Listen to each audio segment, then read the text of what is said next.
passed, a wave of sadness came over me. My mind wandered back to the 60s and 70s when we were neighbors in Dummerston. And although many specific memories have long been overwritten, I have general feelings of happiness and fun when it comes to your family and to your mom. I remember your mom, Mrs. Nichols, as she will always be fondly known to me, as loving, really loving, hardworking, and creative. I do have a couple of specific memories. I remember her avid skill with cooking, baking, and especially cake decorating, as many of you are fondly familiar with. I was visiting one summer in the 70s. I think we had already moved away, but I had come to visit, and your mom was decorating cake at the kitchen table. I was fascinated to watch her squeeze the frosting out of those comical cloth icing tubes into an assortment of flowers. If my memory serves me correctly, there were white roses and daisies. At the time I was thinking, how could delicate flowers like these be made of little more than confectioner sugar? Although I was focused on her handiwork, my usual fidgeting hadn't ceased, nor had it gone unnoticed. With a look and a tone I clearly remember, Mrs. Nichols stopped her work, focused her gaze on me, and with a twinkle in her eye, I must know, she said, "Would you stop moving the table?" I decided that she needed her space to work and that I could learn how to make frosting flowers on another day. When it came to hard work, you might find her toiling, lovingly I might add, in her garden. And that was next to the Upper Dummerston Road and the large field that was there. But during the winter, her work went to tapping sugar maples to make some of the best maple syrup I have ever had the privilege of tasting. I remember being anxious to get home from school and help with tapping of the trees, collecting the sap, and manning the fire in the old oil drum stove that you all used to boil the sap down into syrup.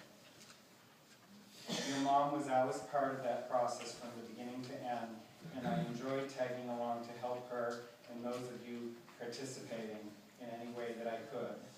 What a memory. Although we're in Vermont, how many people have you actually met that can say that they've made maple syrup? I've been away a very, very long time. I live in California now, so I'm going to tell you, nobody I've met has ever been able to say that. And I fondly enjoy telling other people about that story.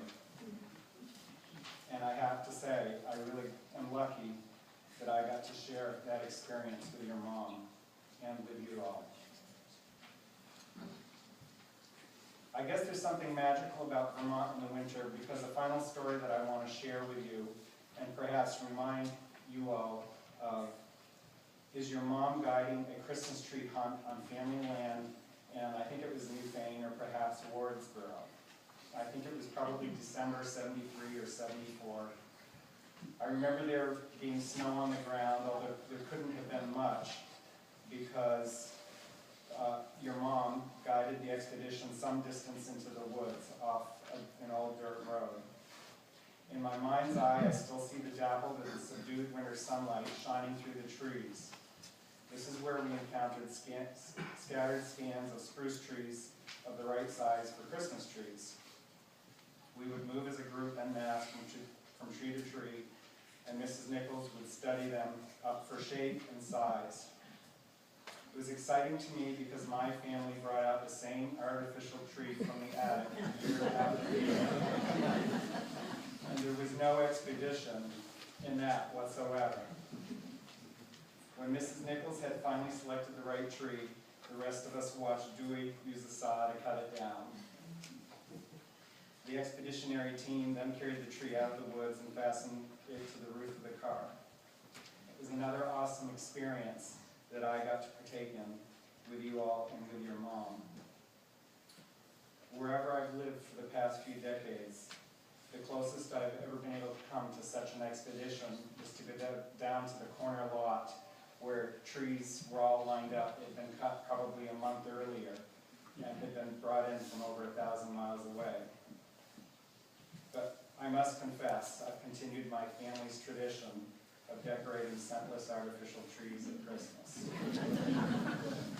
I think I'll reserve the memory of that tree hunt as something special that I had the opportunity to share with you all and with your mom.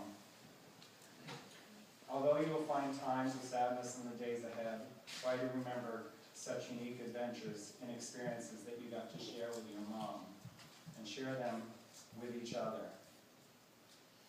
You will find that time has a way of dealing the sad times and sharpening the joyous times.